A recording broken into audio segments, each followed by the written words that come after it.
From Pope Donald to Pope Leo, faith versus fear, the Americanization of global power and the crisis of Christian witness. A moment without precedent. For the first time in history, the two most potent thrones of global influence, the throne of Caesar and the chair of Peter, are held by men born in the United States of America. One commands political loyalty through populist nationalism and ideological purity. The other, newly elected as Pope Leo XIV, is called to shepherd a fractured church toward love, justice, and unity. It is a moment of staggering symbolic power.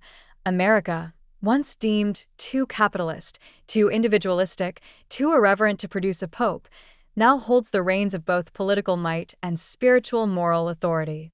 But what does this mean? And does the convergence augur renewal or ruin? The American paradox, a nation as a symbol of both promise and peril. America is many things: land of liberty, empire of consumption, beacon of pluralism, theater of division. It is also a deeply religious nation, with Protestantism in its cultural bones and Catholicism in its immigrant blood. It breeds both revivalist fervor and rabid political partisanship. In Donald Trump, America produced a president whose gospel was one of strength, fear, and exclusivity, a messianic brand of populism, cloaked in Christian rhetoric, but animated by division. His America First ideology rebuked the very globalism that Catholic social teaching often embraces. His faith, transactional and tribal, stood often at odds with the Beatitudes. Now, in Pope Leo, the same nation gives the world a humble Augustinian friar who speaks softly, listens intently, and walks with the wounded. His message, that Christ is found not in conquest or domination, but in mercy, memory, and mission. And so the question becomes, can the same culture produce two such opposing worldviews? And which vision will prevail? The lamb and the beast. The cross or the flag? The battle for Christian imagination. The tension between spiritual globalism and political nationalism has never been sharper. In Pope Leo's ascension, the world sees a Catholic Church still committed to universalism, the notion that all are one in Christ Jesus, regardless of race, nation, or political identity. By contrast, Trumpism, whether in office or in legacy, has fed a sectarian Christianity that baptizes political platforms, enshrines guns and borders, and sees enemies rather than neighbors.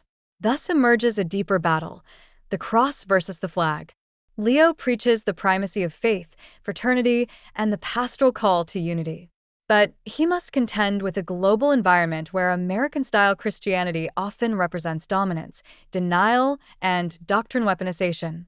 Prophecy or peril, what does this coincidence mean? Is this a divine alignment or an apocalyptic warning? Does this convergence of American influence signify a new Pax Christiana led by a re-evangelized West?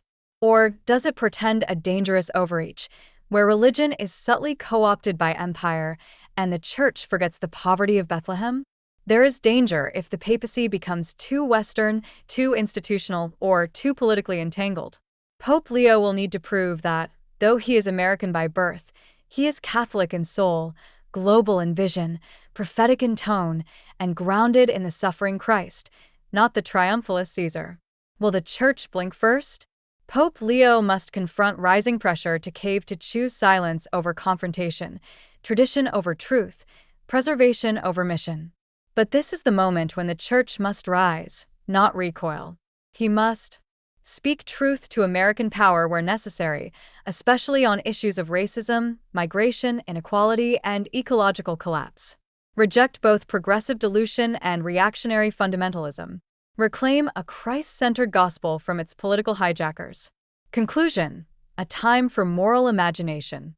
In this hour, the world is watching America not just for economic trends or military movements, but for spiritual direction. The White House and the Vatican, symbolically, if not literally, are now tethered by birthplace. But only one of these leaders wears the cross not as ornament, but as burden. In Pope Leo, the church may yet rise to remind the world that true greatness is found in love, not largesse, and that faith without fear is the only power that truly liberates. Which America will shape the future? the fear-driven fortress, or the faith-inspired field hospital. The church must decide because the world is watching.